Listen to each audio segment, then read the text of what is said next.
सावरगांव लाखांदुर तालुका में चूलबंद नदी की बिल्कुल अंत पर एक गांव है। वही गोसे खुर्द पर से लेकर इस गांव तक बनने वाले संपूर्ण नहर कार्य को सिंचाई विभाग के अधिकारियों द्वारा नदी में छोड़े जाने से सावरगांव के किसानों के खेतों में लागी छोड़ दिया और उसी के कारण सावरगांव के किसानों की 100 एकड़ धान की फसल पिछले 3 सालों से बर्बाद हो रही।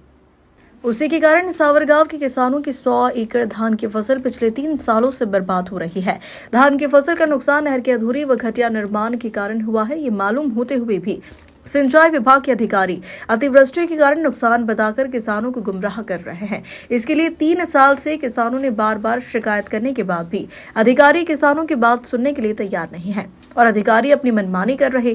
3 साल तक शिकायत करने के बाद में सावरगांव में नहर के ऊपर सीमेंट पाइप बिछाकर सीमेंट काम का निर्माण किया गया है और लेकिन किसानों के लिए यह समझना मुश्किल है कि यह निर्माण किस काम का है और किस लिए है और इस पर कितना पैसा खर्च हुआ है। हालांकि जनप्रतिनिधियों और सरकार ने इस मामले पर ध्यान देना चाहिए और किसानों के साथ हो रहे अन्याय को दूर करने के साथ कार्रवाई की मांग को लेकर न्याय दिलाने की मांग सावरगांव के पीड़ित किसान जयगोपाल लांगड़े ने की है। प्रथम माझं नाव जयगोपाल गोविंदा लांडगे हे मी सावरगाव येथील रहिवासी आहे।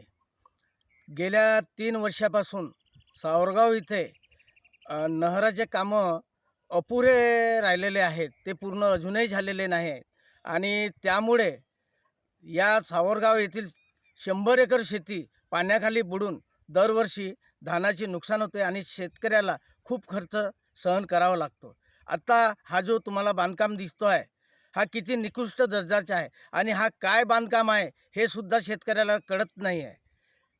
आणि संपूर्ण तालुक्यामध्ये हे जे कॅनलचे कामं झालेले आहे हे सर्व निकृष्ट दर्जाचे आहेत आणि अपूर्ण आहेत। सावरगाव हा एकदम शेवटच्या टोकापर्यंत शेवटच्या टोकावरचा गाव आहे, तरी ह्या गावापर्यंत सर्व कॅनल आलेले आहेत पण ते पूर्ण झालेले नाहीत। बारिशमध्ये मोठ्या प्रमाणात नुकसान होतो।